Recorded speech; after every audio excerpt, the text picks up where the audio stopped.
Así también en Cristo nosotros nacemos con el gen el gene es la palabra de Dios, los genes de Dios, porque recibimos la vida de Él. ¿Sí te acuerdas que dice que no nacimos de voluntad de carne, ni sangre, ni de varón?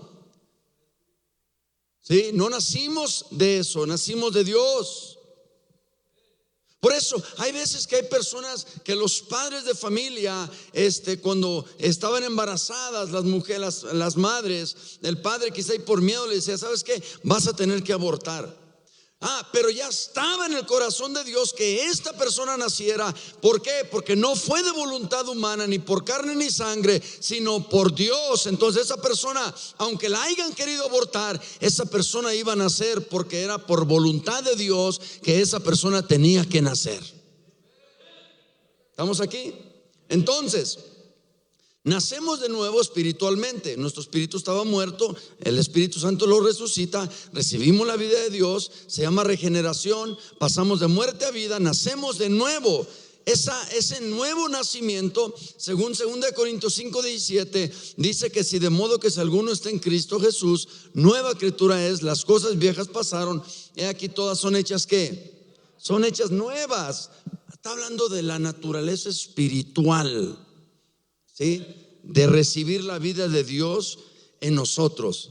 Entonces, siguiendo esta línea de pensamiento de recibir la vida de Dios, dice Juan en el capítulo 2 verso 29, dice: sabed también que todo el que hace justicia es nacido de Dios. Entonces, una de las características de una persona que ha nacido de Dios, una de las características de una persona que ha recibido la vida de Dios en él, es que hace justicia. Es que hace justicia. Ahora, vamos a ver algo bien importante y ahorita vamos a regresar a este texto. Más adelantito en el capítulo 3 verso 10, prontito por favor. Primera de Juan capítulo 3 versículo 10.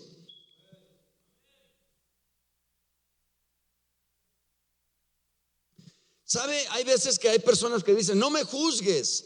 Y otras veces hay personas que dicen: es que tú no conoces mi situación. Está bien, todo eso está bien, pero le quiero decir una cosa: la Biblia no juzga, la Biblia es tajante y es determinante. Para la palabra de Dios o para Dios mismo no existe el color gris. Para Dios es o blanco o negro. ¿Sí? Y ahorita le voy a enseñar por qué le digo eso. ¿Ya está ahí conmigo en 3:10? Ok, dice: en esto se manifiestan ¿quiénes? Los hijos de Dios y los hijos del diablo. Todo aquel que no hace justicia y que no ama a su hermano, ¿qué? Ok, entonces de aquí agarramos y entendemos que para que un hijo se va a dar a conocer o se va a manifestar por estas dos cosas. ¿Se acuerda que Jesús le habló a sus discípulos y les dijo: en esto conoceréis que sois mis discípulos? ¿En qué? En que os améis los unos a los otros. Note, en esto se manifiestan los hijos de Dios y los hijos del diablo. O sea, los hijos del diablo no aman a nadie, son egoístas, buscan lo propio, buscan lo suyo, no les interesa el dolor ajeno, son empáticos, apartados del bien. Y los hijos de Dios son lo contrario: apartados del mal, aman al prójimo, se interesan por el bienestar de los demás, etcétera, etcétera. Y luego hacen justicia. Hacer justicia es una característica, lo acabamos de ver en 1 Juan 2:29, de una persona que ha recibido la vida de Dios en él. O sea, no podemos nosotros hacer justicia si es que Dios no está en nosotros, porque esa justicia proviene de Él, no de nosotros. Una vez alguien me hizo una pregunta, me dijo: oiga, ¿y quién gobierna a Dios? Le dije: a Dios nadie lo puede gobernar, porque Dios existe en sí mismo, porque Él no fue creado por nadie, sino que todo lo que hay fue creado por medio de Él. Entonces, como todo lo que hay es formado de Él. Lo formado no puede jamás gobernar al que lo formó. Ahora, con este entendimiento entendemos una cosa. Lo único que gobierna a Dios, si usted lo quiere entender de esta manera, es la justicia. La justicia. Dios empeña su palabra. ¿Sabe con quién tiene un compromiso Dios? Con su palabra. Dios tiene un compromiso con su palabra. Por eso yo escuchaba al pastor Héctor hablando el domingo y qué palabrón trajo de veras, el domingo, híjole, yo todavía lo traigo ahí. Pero yo escuchaba al pastor hablar de que las lágrimas no mueven a Dios. O sea, las lágrimas no sirven. Las lágrimas no tocan el corazón de Dios.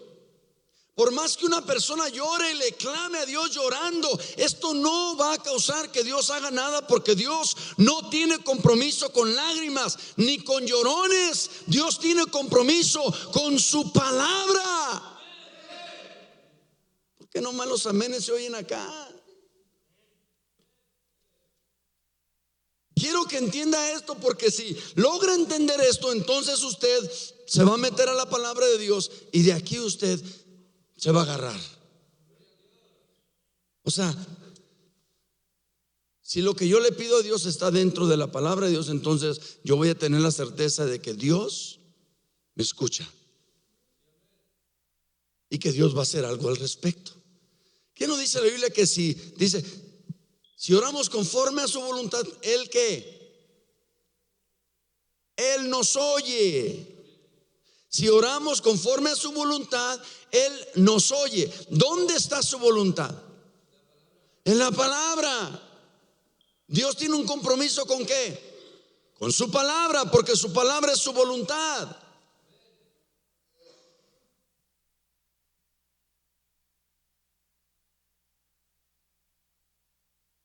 Ok, vamos a ver si la agarramos.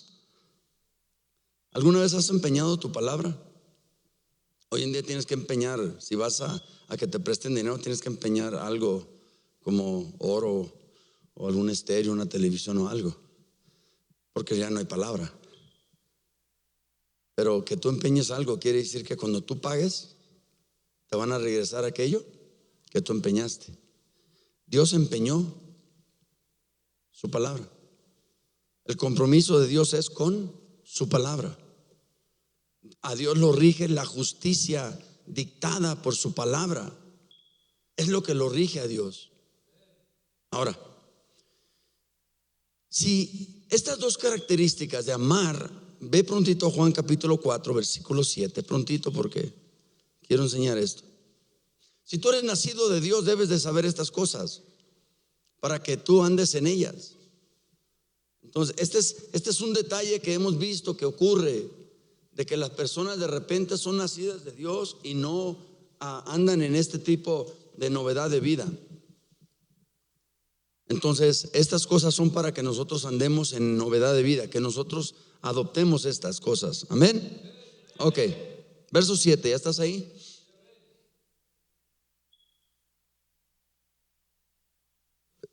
Perdón.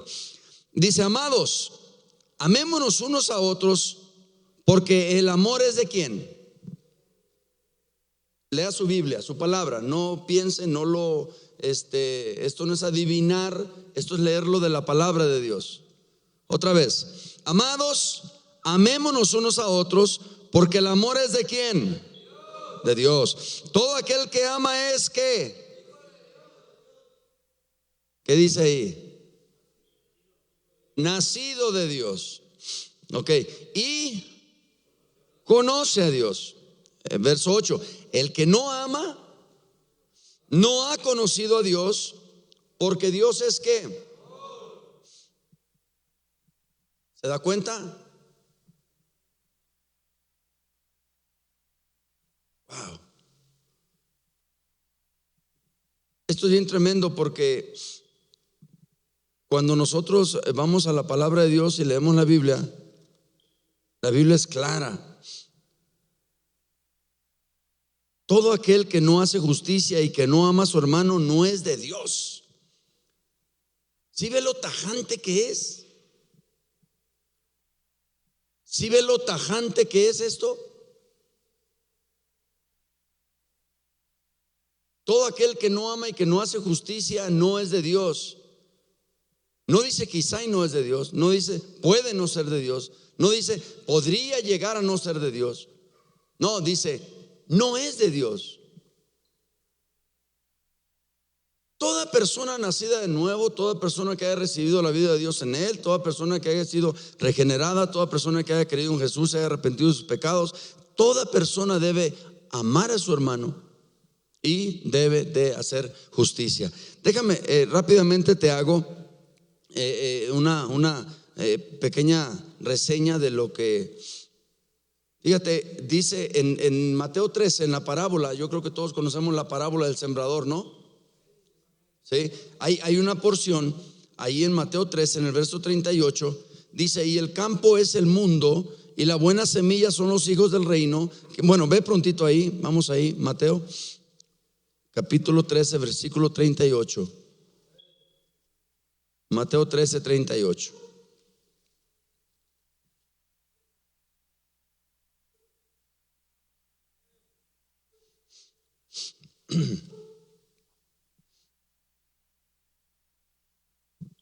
A ver, este lado ya lo tienen o lo esperamos todavía. Ok, dice: respondiendo él les dijo, verso 37, el que siembra la buena semilla es ¿quién? Es el Hijo del Hombre, ok, o sea, Jesús. El campo es el mundo, la buena semilla son los hijos del reino, y la cizaña, ¿quiénes son? ¿Quiénes son la cizaña? Los hijos del diablo. Entonces nosotros vemos que ahora los hijos del diablo son considerados como la cizaña. La cizaña. Pregunto, ¿la cizaña es fruto? ¿La cizaña es buena? ¿La cizaña produce algo bueno? No dijo Jesús que todo buen árbol no puede producir, dice el árbol bueno no puede producir fruto malo y el árbol malo no puede producir fruto ¿qué? Entonces dice Jesús que el árbol por su fruto ¿qué? Lo conocerás, dando a entender que la naturaleza de cada cosa se conoce en ¿qué? En su fruto. Otra vez, Jesús dijo que el árbol bueno no puede producir fruto malo y el árbol malo no puede producir fruto bueno. Pero de repente hay personas que son árbol malo y de repente como que quieren producir fruto bueno, pero para producir fruto bueno tienen que aparentar, porque su naturaleza es que mala. Entonces, como su naturaleza es mala, el fruto de ese árbol va a ser ¿qué? Malo. Claro, yo puedo aparentar dar buen fruto, yo puedo aparentar que soy un árbol bueno, pero tarde que temprano mi verdadera naturaleza se va a manifestar. Entonces Jesús no miente, Él lo dijo. El árbol bueno da fruto bueno y el árbol malo da fruto malo. El árbol bueno no puede dar fruto malo y el árbol malo no puede dar fruto bueno. Entonces, los hijos del diablo, ¿qué clase de fruto dan? Y los hijos de Dios, ¿qué clase de fruto dan? En eso se conocen y en eso se manifiestan. Y en eso podemos nosotros decir, no en que dicen que son, o no en que aparentan que son, o no en que hacen pensar a otros que son.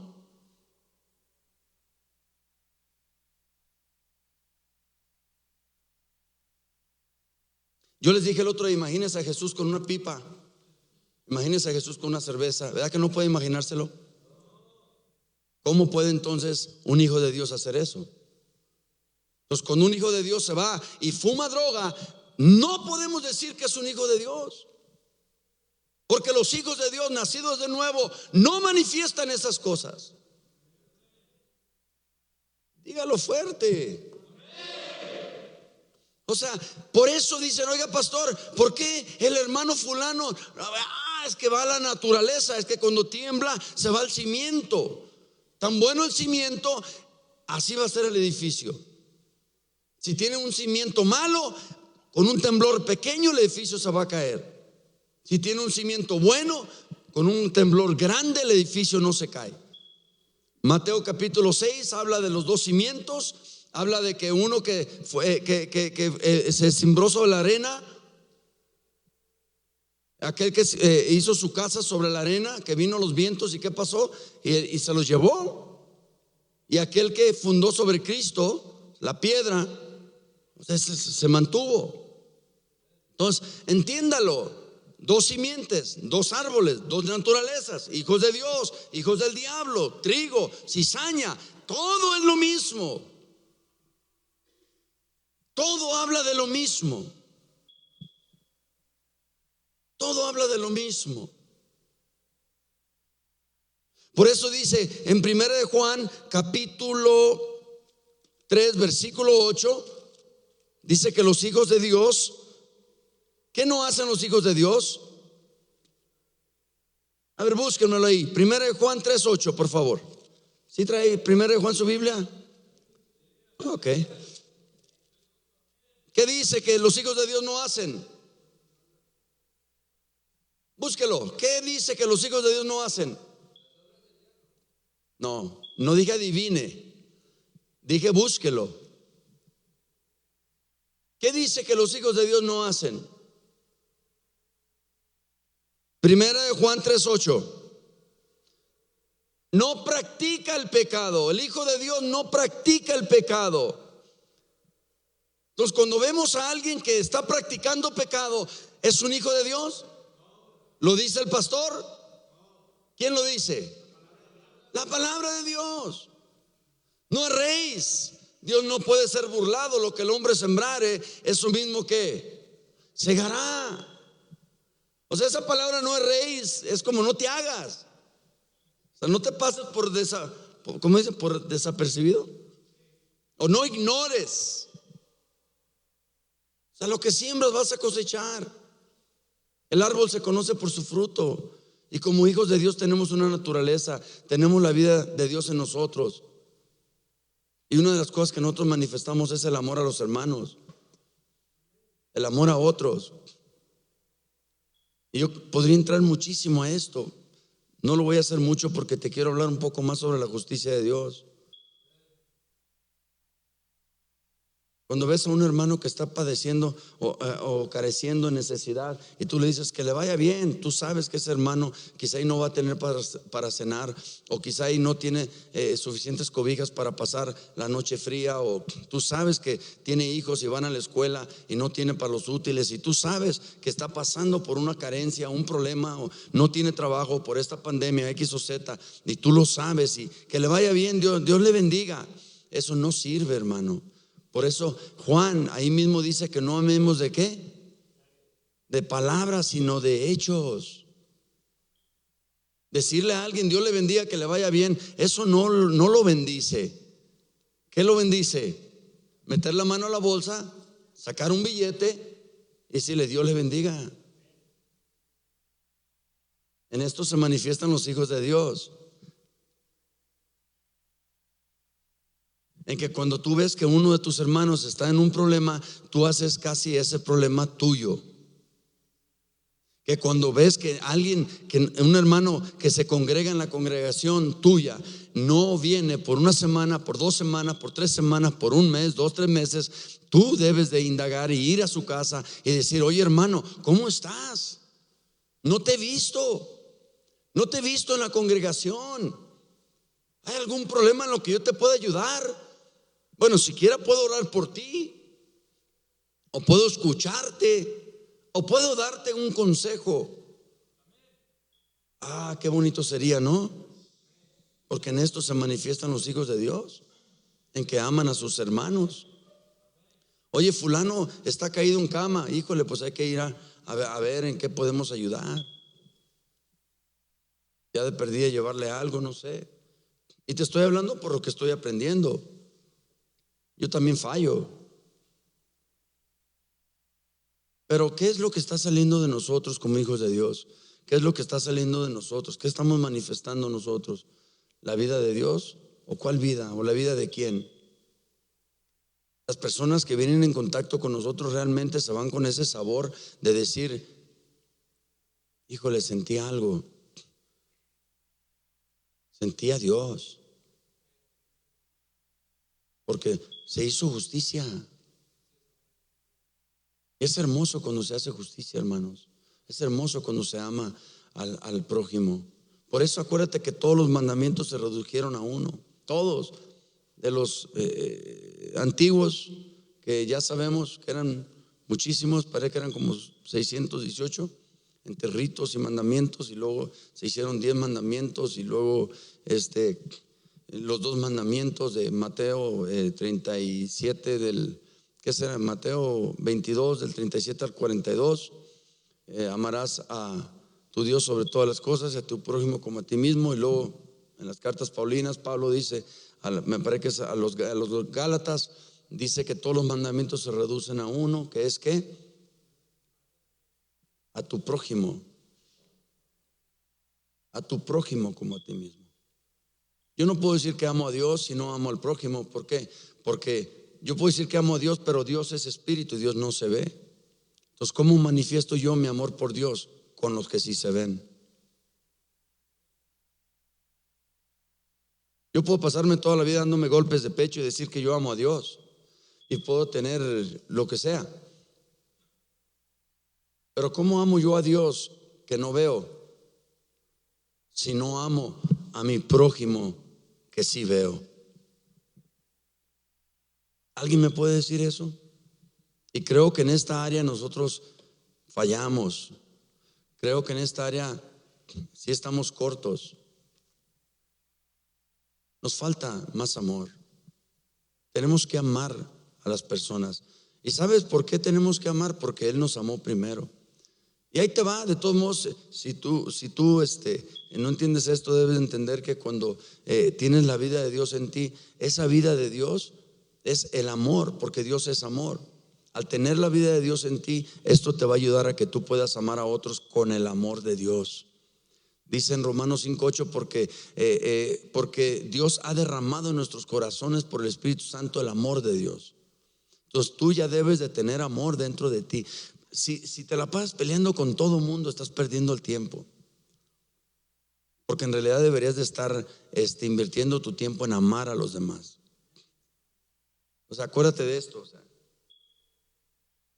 eres tú y son los demás.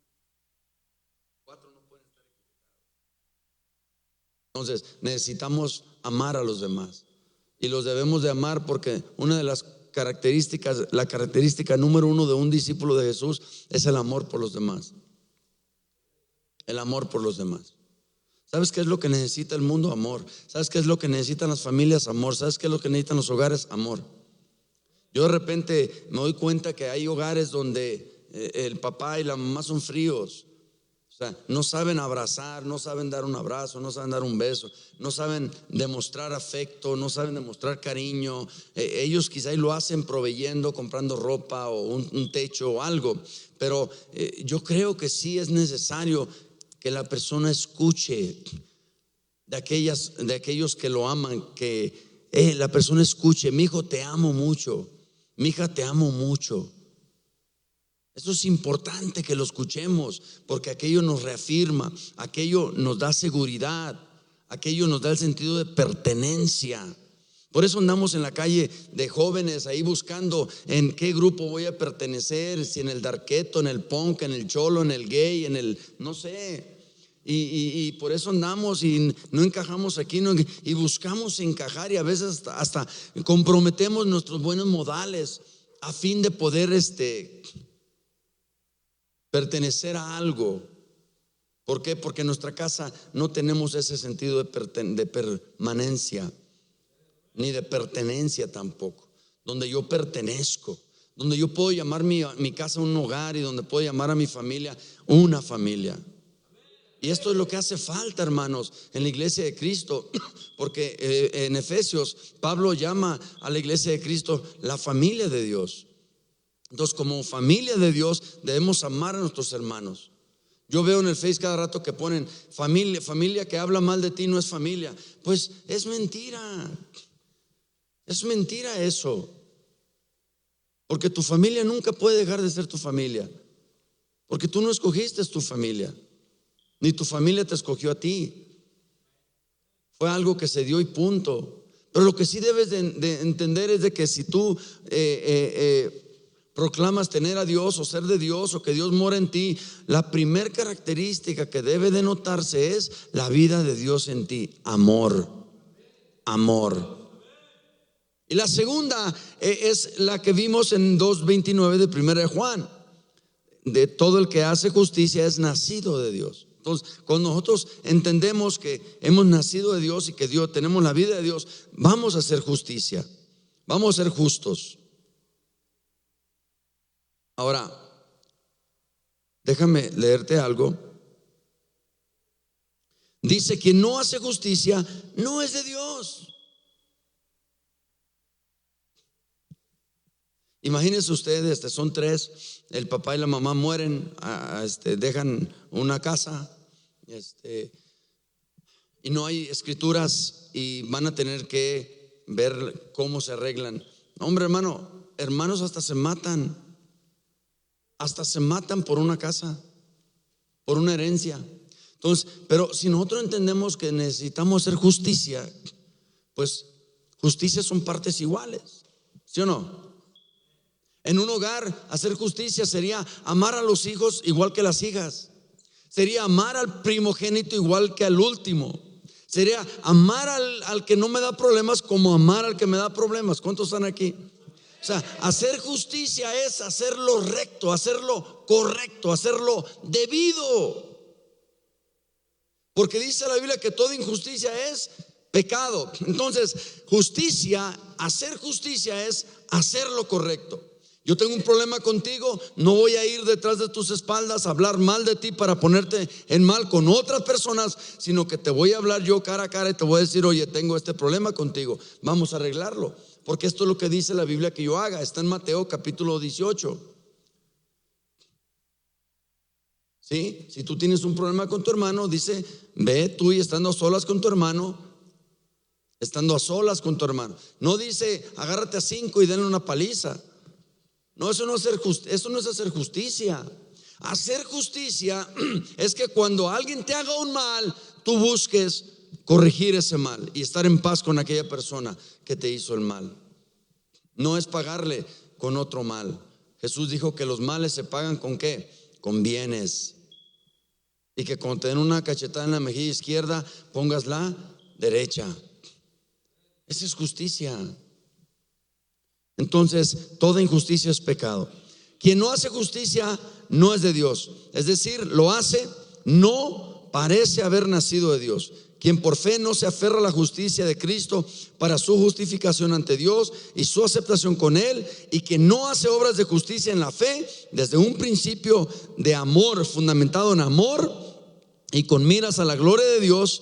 Porque donde está la gracia regeneradora, habrá tales gracias y tales prácticas como el amor y como la justicia.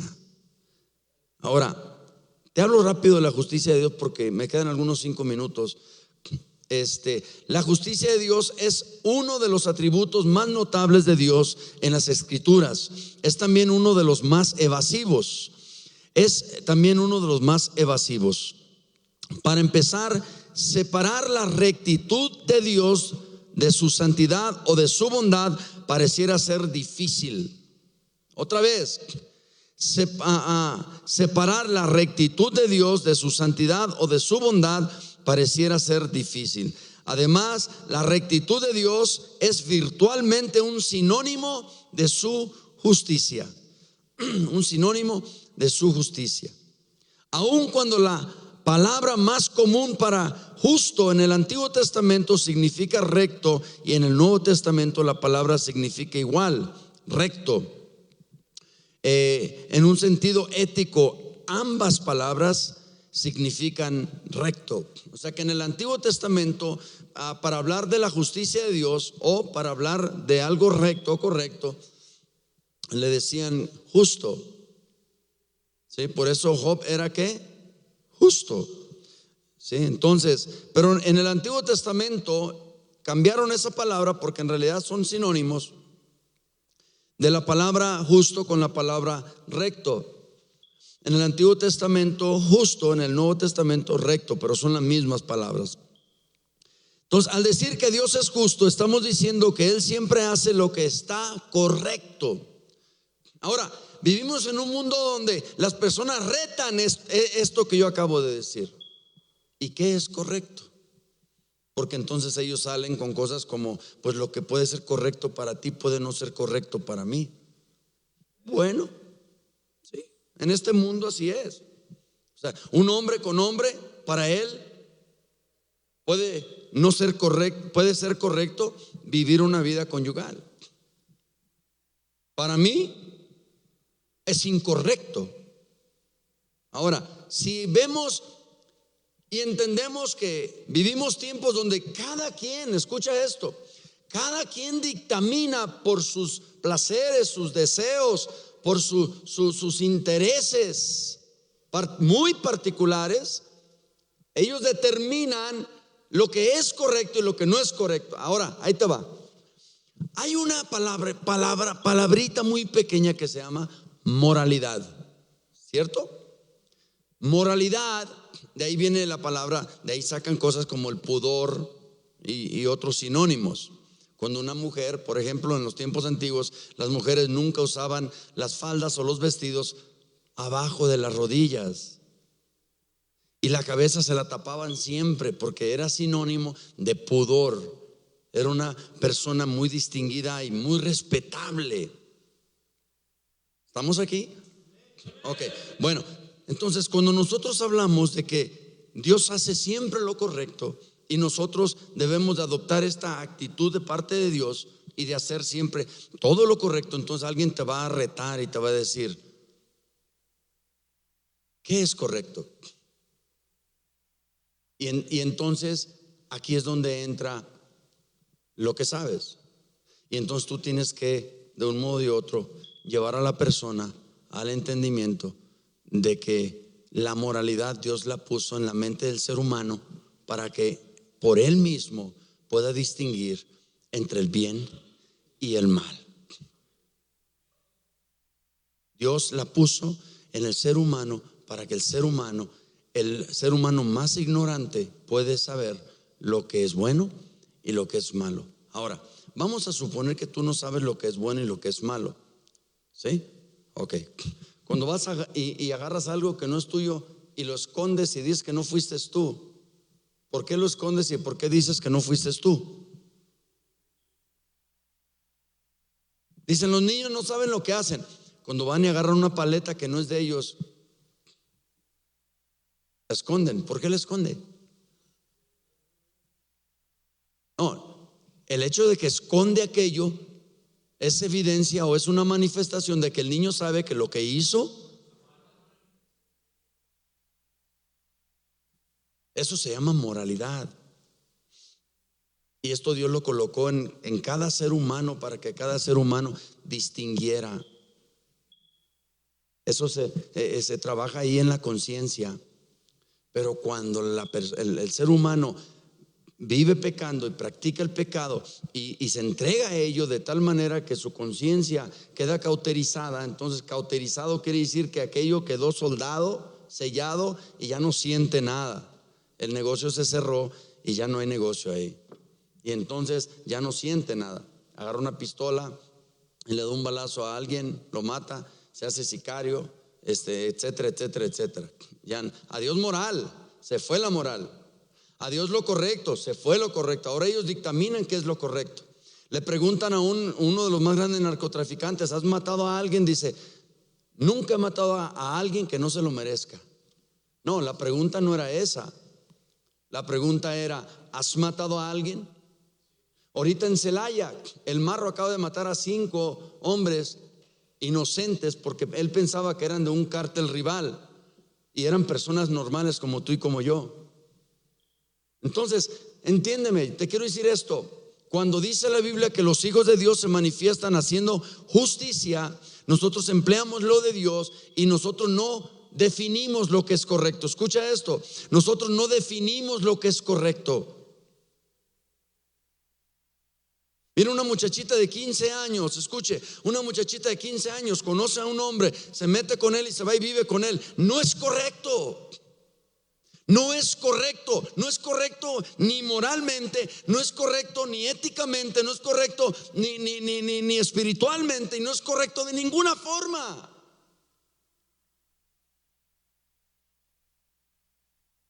Pero las personas definen para ellos lo que es correcto de acuerdo a sus intereses, de acuerdo a sus deseos y de acuerdo a sus placeres. Y entonces echan fuera la moralidad y echan fuera la justicia de Dios.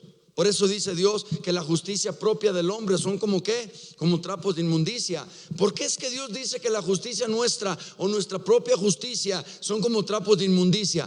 ¿Por qué? Porque ellos representan todo lo contrario a la justicia de Dios. Mira, tú hablas con una persona y tú le dices a la persona: oye, ¿tú te consideras malo? Y casi nadie se considera malo. Nunca nadie habla mal de sí mismo, prefiere hablar mal de otro para justificar sus malas acciones. Entonces, cuando la Biblia está hablando de esto, estamos hablando de hacer lo correcto, porque Dios siempre hace lo correcto y hace lo que debe de hacer, y en forma consistente, sin parcialidad ni perjuicios. Si yo lo hago con él, lo voy a hacer con él, y lo voy a hacer con él, y lo voy a hacer con ella, y lo voy a hacer con él, porque no hay parcialidad ni perjuicios, no hay intereses propios o personales. No soy justo cuando yo hago bien a unos y a otros no, soy injusto. No soy justo cuando convivo con unos y con otros no soy justo. No soy justo cuando ayudo a unos que me caen bien y a otros que me caen mal no los ayudo. No soy justo cuando hablo bien de los que me caen bien y hablo mal de los que me caen mal. No soy justo. No soy justo y carezco de amor, porque el amor es el principio en el cual la justicia se sustenta. Y esto es lo que está pasando hoy en día, no solo en el mundo, sino también en la iglesia. La iglesia carece de esto, carece de ese fundamento de amor en el cual la justicia se sienta para que todos miremos a los demás como superiores a nosotros mismos, dice Pablo a los Filipenses. Que miremos a los demás como superiores a nosotros mismos. Eso no existe hoy en día. Hoy en día todos nos sentimos más que los demás y queremos hacer sentir menos a los demás. Por eso compramos carros más grandes y más caros, y hacemos casas más grandes y más lujosas, y compramos ropa de marca, porque en ello no sabemos, pero queremos vernos mejor que los demás. Y en vernos mejor que los demás estamos humillando a los demás y no estamos obrando en la justicia de Dios, sino en nuestra propia justicia. Y nuestra propia justicia Dios la llama trapo de inmundicia.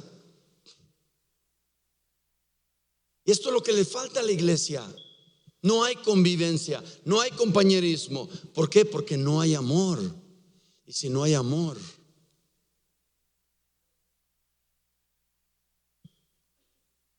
el que no tiene amor, el que no hace justicia, no es de Dios. Hazle como quieras, no es de Dios. Dios dice: por cuanto no eres frío ni caliente, sino tibio, te vomitaré de mi boca. Dios es tajante. Va a haber una gran sorpresa un día en el cielo, cuando nos llegue el tiempo del juicio, y personas que creen que porque estuvieron haciendo esto, estuvieron haciendo aquello, porque esto, por ello. No, hermano, aquel día el Señor va a sacar las cuentas y va a decir: a ver,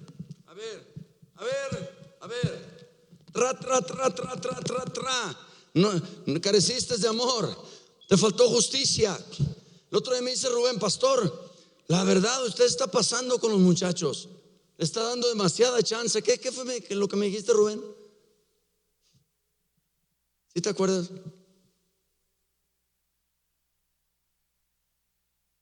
Pero que me dijiste que estaba siendo muy... Le digo: es que es la única manera como podemos ayudarles a cambiar. Si tú no ayudas a una persona a cambiar tratándolos bien, esa persona no va a cambiar de ninguna manera, porque tratándola mal, menos. Por eso Dios nos ama a nosotros. Escucha. Aún nosotros siendo pecadores, Cristo murió por nosotros. Nota, tú y yo todavía ni vivíamos, tú y yo todavía ni nacíamos, tú y yo todavía no estamos ni en la ecuación. Pero Cristo ya nos había amado y Cristo ya había muerto en la cruz por nosotros.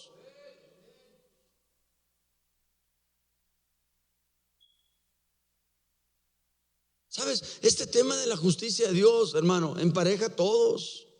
Es como la gracia. En la justicia no hay ricos ni pobres, ni altos ni bajos, ni gordos ni flacos. La justicia de Dios es pareja. Mas Dios muestra su amor para con nosotros en que siendo nosotros pecadores, Cristo murió por nosotros. O sea, todos. De tal manera amó Dios al mundo. Dice, de tal manera amó Dios al mundo que ¿qué? Que dio a su Hijo unigénito para que, nota, para que todo aquel, esa palabra todo, habla de la justicia de Dios. Sí, hay quienes dicen que Dios nada más vino por unos y por otros no. No es cierto. Todos. Dios le da la oportunidad a todos. Esa es la justicia de Dios. Sería Dios injusto si Dios no le diera la oportunidad de arrepentirse a ciertas personas. Pero Dios a todos nos da la oportunidad de arrepentirnos. Dios manda, dice, a todos los hombres en todo lugar que se arrepientan. Dios no dice, Dios manda solo a cierto grupo de hombres. No, Dios manda a todos los hombres en todo lugar que se arrepientan. Y luego dice la Biblia, dice que Dios, habiendo pasado por alto la ignorancia de todos los hombres en otro tiempo, la ignorancia de todos los hombres en otro tiempo. Justicia. Eso es lo que nos falta. Mira, cuando tú te enteres de algo, es que Dios te está dando la oportunidad de que seas tú la persona bendecida, que seas tú la persona que va a llevar a aquel alimento, que va a llevar aquel sustento, que no solo va a orar, porque el orar no cuesta. Es oración, orar con acción, porque la oración verdadera, fundamentada en amor, produce buenos frutos. Vas a orar, pero vas a accionar también. Oye, fíjate que me enteré que la hermana, híjole, no tiene ni para los frijoles. Es Dios hablándote para que seas tú la persona que Dios quiere usar para ir y llevar alimento a esa casa.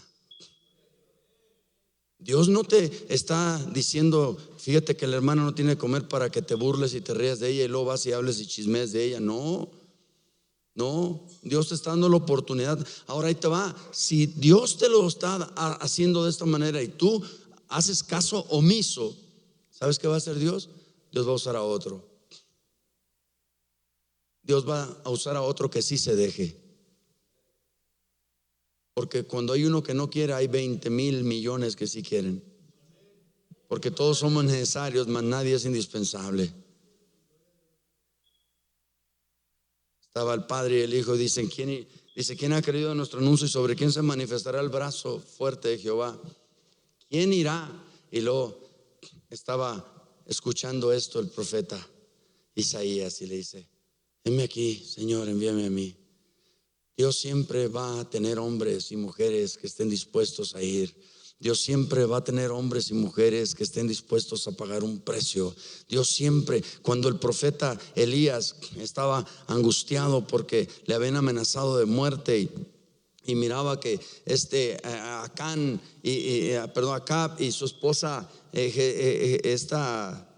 Jezabel habían matado a todos los profetas, estaba angustiado, hermano. Y dice la Biblia que se fue en el camino al desierto porque comenzó un diálogo con Dios y le dijo, ¿sabes qué, Señor? Es que ya mataron a todos tus profetas a filo de espada, dice, y solo he quedado yo. ¿Y sabes cuál fue la contestación de Dios? Dijo, no te equivoques. Todavía tengo a cuántos que no han doblado sus rodillas a Baal. ¿Cuántos eran? 7,000 que no habían doblado sus rodillas a Baal. ¿Sabes? Hay un llamado de parte de Dios a la iglesia a que tenga amor, y hay un llamado de parte de Dios a la iglesia a que haga justicia. Porque estas son dos características de una persona nacida de nuevo, nacida de Dios, y una persona que tiene la vida de Dios. Haz justicia. Haz justicia. Sé justo, sé recto, haz lo correcto, haz lo que debes de hacer. Ahora, hacer lo que yo quiero muchas de las veces indica que voy a hacer lo que Dios no quiere. Por eso hay una lucha entre esas dos naturalezas. Y dice Pablo en Romanos 7 que lo que dice, el bien que está en mí hacer no hago, sino el mal que no quiero hacer, esto vengo y hago. Necesitamos, iglesia, entender esto. Por eso se nos puede hacer fácil desechar o descartar a alguien cuando no entendemos que cuando tú desechas o descartas a un hijo de Dios, en realidad estás desechando y descartando a Dios mismo. ¿Quieres saber algo? El que desecha a mi hijo me desecha a mí. El que me desecha a mí desecha a mi hijo. ¿Tú podrías ser amigo de una persona que desecha a tu hijo? ¿Que pelea con tu hijo? Claro que no. Por eso en el diálogo de Jesús con los discípulos en Juan 17, Jesús hace una promesa y dice, entonces vendremos mi Padre y yo a morar con Él. Porque donde está el Hijo, está el Padre. Y esto es lo que debemos de entender. Mira, hermano, hay tantas personas necesitadas y tú tienes tanto que dar, pero no lo das. ¿Y sabes qué pasa? Al retener aquello que tú tienes para dar, ¿sabes qué estás haciendo? Estás siendo injusto. Y dice la Biblia que el que retiene más de lo debido, ¿a qué va? A pobreza. Proverbios 3, 9 y 10. El que retiene más, y no hablo de dinero. Si tú tienes una palabra de ánimo, hay algún desanimado que la necesita. Si tú tienes una palabra de aliento, hay una persona que necesita esa palabra de aliento. Si tú tienes una palabra de sanidad, hay un enfermo que la necesita. Y si Dios te ha dado un peso, pártelo a la mitad y compártelo con el que no tiene. Por amor, con justicia. Porque estas son características de una persona que tiene la vida de Dios en él. Una persona que ha nacido de nuevo. Mire, la gente no sabe, pero nosotros diariamente compramos pan para los muchachos. Todos los días compramos pan para los muchachos. Y compramos 2 panes para cada uno. Y cuando no hay 2 panes para cada uno, hermano, casi eso no pasa, ¿verdad? Pero si hubiera así, que nomás difícilmente lo haríamos. Por eso hay veces que yo les digo a los familiares, traigan la comida que quieran. Oiga, ¿y qué llevo? Traigan la comida que usted quiera. Nomás sepa una cosa: la comida que usted traiga va a ser la misma para su familiar que para todos los demás. En cierta ocasión hubo una familia que trajo una olla de frijoles para los muchachos del centro, y a su familiar le trajo un pollo no asado. Y estaban los muchachos del centro comiendo frijoles, viendo al familiar y su familia allá comiendo pollo asado. ¿Cómo cree que se sentían los del centro con los familiares y con el del pollo asado? Entonces yo ahora he establecido una regla: no importa lo que traigas, pero tienes que saber que lo que tú traigas es lo que van a comer todos, porque eso es justicia. Amar a Héctor como amar a Isaac igual es justicia. Yo no puedo amar a Héctor porque es mi primogénito, o tampoco puedo amar a Isaac más porque es mi bebé.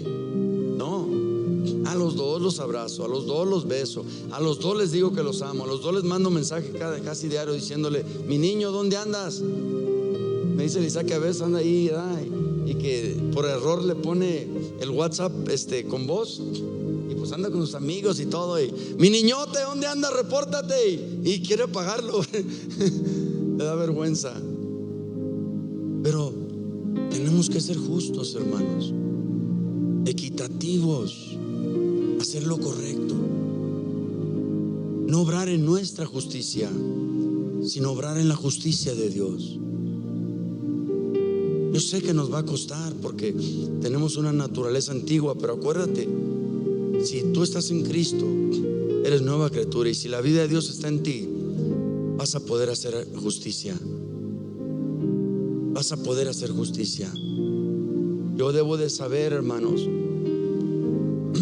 Me contaron una vez de un hombre que cada vez que las familias se reunían, dice, él nunca traía nada, pero comía de todo. Y sus hermanos, en verdad, llegaron a aborrecerlo, porque miraban que era ventajoso y miraban que era tacaño. Y hay veces que este tipo de acciones, hermanos, causa división. Mira, cuando tú haces lo mismo para todos, nadie te puede reclamar. Cuando tú eres el mismo con todos, nadie te puede reclamar.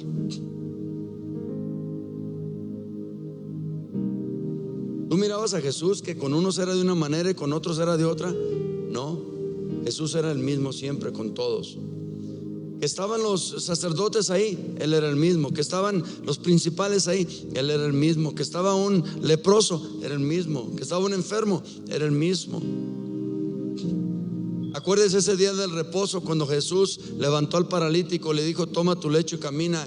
Y le dice uno de los principales: oye, si tú fueras religioso, supieras que en el día del reposo no se trabaja. Y entonces Jesús le dice: a ver, esta mañana que te levantaste para venir al templo y te viniste en tu burrito, ¿le diste de comer al burro? Dijo: sí. Ah, ¿que no es ese trabajo también? Qué triste cuando hay personas que te mandan a hacer cosas que ellos mismos no hacen. O qué triste cuando hay personas que te prohíben hacer cosas que ellos sí hacen. Qué triste es que hay personas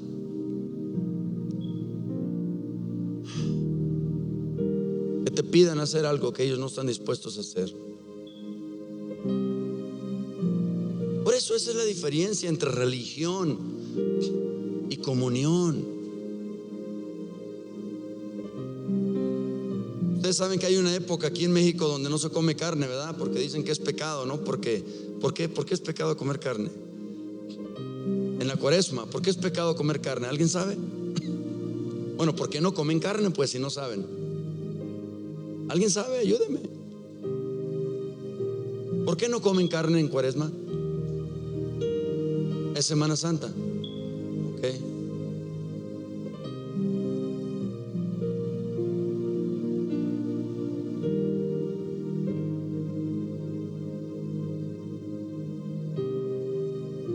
O sea que si hay gente hambrienta en esa fecha, ¿nos vamos a dejar morir de hambre si solo tenemos carne para darles?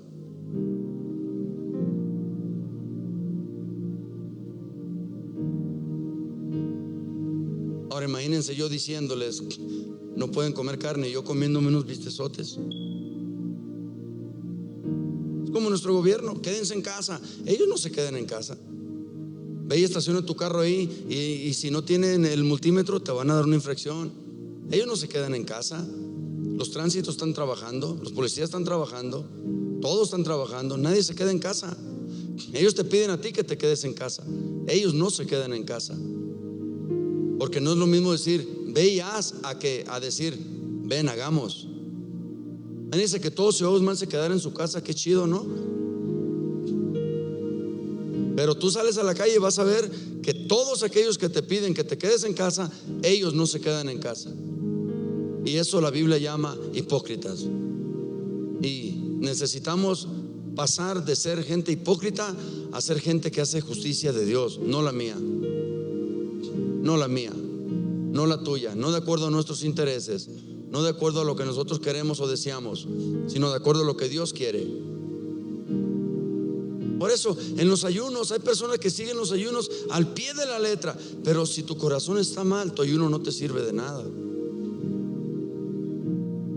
El otro día le dije a mi esposa: Dios conoce mi corazón. Yo no lo puedo engañar. Esta mañana llegó un hombre pidiendo ayuda. Dice que el Espíritu Santo lo trajo para acá y el Espíritu Santo le dijo que me buscara. Dice, pero me gusta la marihuana. Entonces yo le dije, a ver, ¿el Espíritu Santo te habla? Sí. ¿Y te gusta la marihuana? Sí. Porque entonces vamos a ir a eso de el programa de Laura de América, donde está un hombre y 3 mujeres. Y Laura le dice, oye, ¿y a cuál amas? A todas las amo, señorita Laura. ¿Y con cuál te quieres quedar? Con las 3 me quiero quedar. O sea, no puedes, el dicho muy famoso aquí en México es: no puedes comer pinole y chiflar al mismo tiempo. Estamos aquí. Esto es para los antiguos, o sea, los del Antiguo Testamento. Los nuevos no saben de eso. Pero si tú vas al centro el domingo y compras una bolsita de pinole, que es maíz molido con azúcar, te lo echas a la boca y tratas de chiflar, tu boca va a estar totalmente seca e inhabilitada de poder chiflar. Y lo que ese dicho quiere decir es de que hay veces que no se pueden hacer 2 cosas al mismo tiempo. Entonces, cuando hablamos de justicia, hablamos de hacer lo recto ante los ojos de Dios. Ahora, hacer lo recto ante los ojos de Dios a veces es hacer cosas en callado, en silencio, en anonimato, donde nadie se da cuenta. Y de eso hablaba el pastor Héctor el domingo, de la diferencia de una plataforma y de un altar. En una plataforma hay un hombre exhibiéndose, en un altar hay un hombre de Dios rindiéndose en sacrificio a Dios. Esa es la diferencia.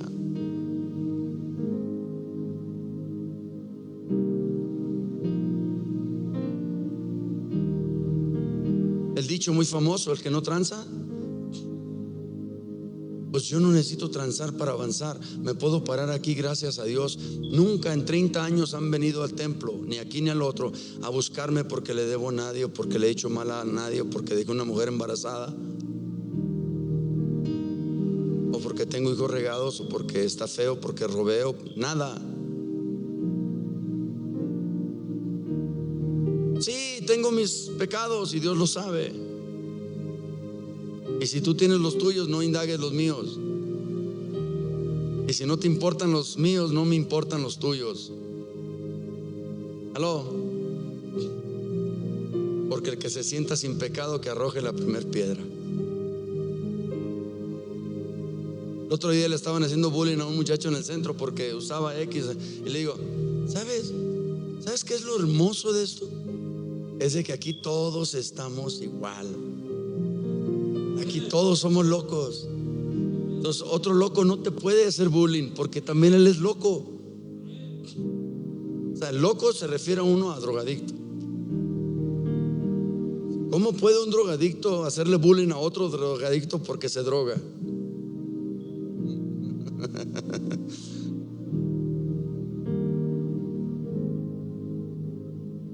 Aunque hay cristianos que cuando ven que otro cristiano peca,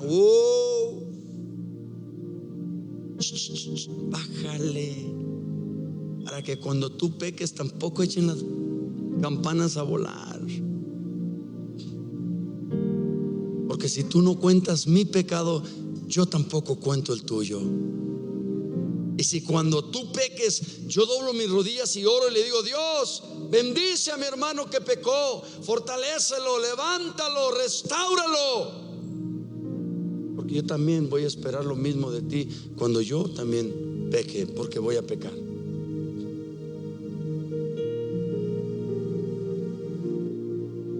Es justicia, es lo correcto, es lo que Dios te manda.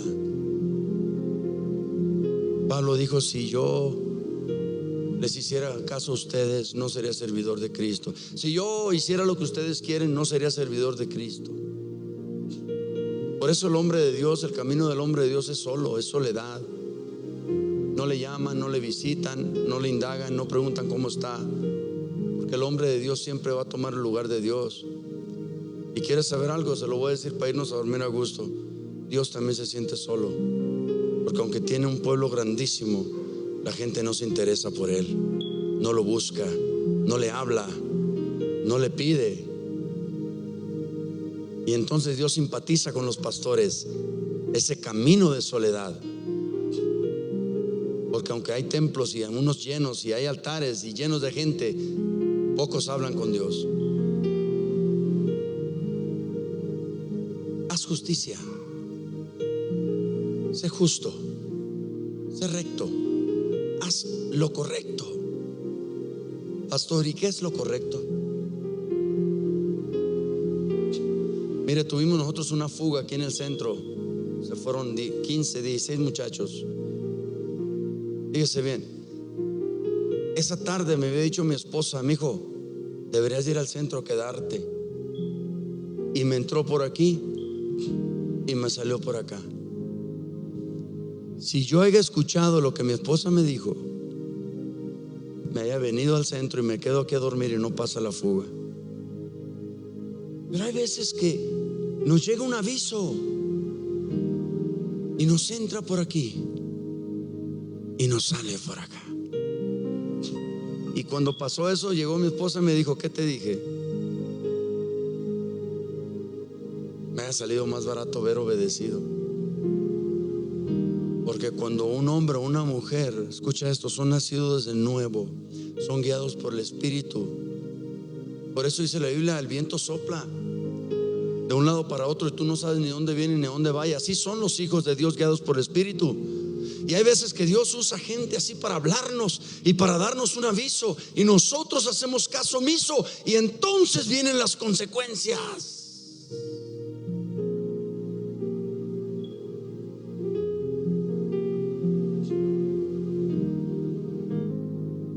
Y entonces me acordé cuando Sara le dijo a Abraham acerca de Agar: sácala de aquí, deshazte de ella. Y entonces Abraham va con Dios a hablar con Dios y le dice: Señor, ¿cómo? Y Dios le dice: hazle caso a tu mujer.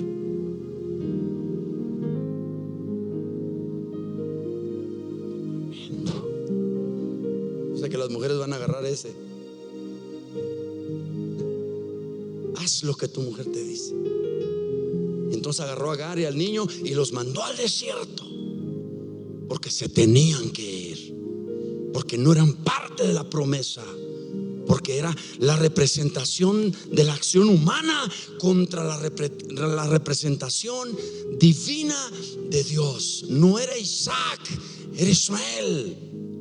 Ismael representa el esfuerzo humano y la desobediencia en contra de Dios, mientras Isaac representa la obediencia del hombre a Dios y la sujeción y la promesa de Dios.